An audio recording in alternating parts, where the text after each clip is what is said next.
চাওক private nursing হোমসকলে তেওঁলোকে মানুহক মৃত্যুৰ পিছত মৃতদেহ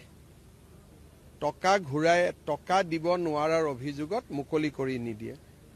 দ্বিতীয়তে তেওঁলোকে বহুত পেচেণ্টক টকাটো দিব নোৱাৰাৰ কাৰণে অতিৰিক্ত দিন নাৰ্ছিং হোমত থাকিবলৈ বাধ্য কৰায়। মই স্বাস্থ্যমন্ত্ৰী ডাঙৰীয়াক কৈছোঁ যে এটা কল চেণ্টাৰ নম্বৰ এটা দিব লাগে, 102 হওক 103 হওক।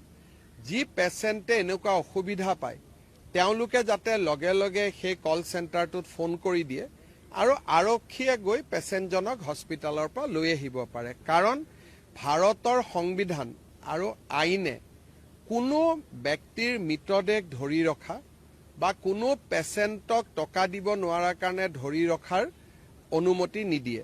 কোনোবাই যদি আপোনাক পইচা দিয়া নাই আপুনি চুক্তি কৰিব, আদালতত যাব, তেওঁৰ ঘৰ ক্ৰক কৰিব, তেওঁৰ গাড়ী ক্ৰক কৰিব, বেলেগ কথা।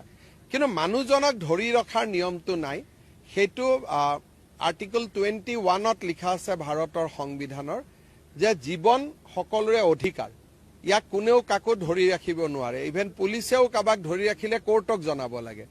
নাৰ্ছিং হোমে মানুহক ধৰি ৰাখে, কোৰ্টকো নজনায়, পুলিচকো নজনায়, মাটি বাৰী বিক্ৰী কৰিব বাধ্য কৰায়।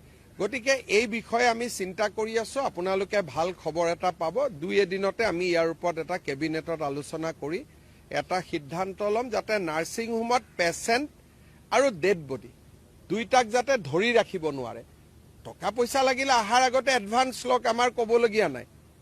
আৰু মইতো নাৰ্ছিং হোমসকলক সদায় কওঁ যে এনেকুৱা পেচেণ্টক আপোনালোকে ল'ব যোনে আপোনালোকক টকা দিব পাৰিব।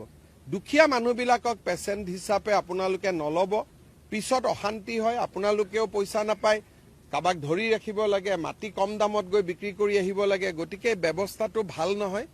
এই ক্ষেত্ৰত আমি কঠোৰ সিদ্ধান্ত আমি ল'ব গৈ আছোঁ।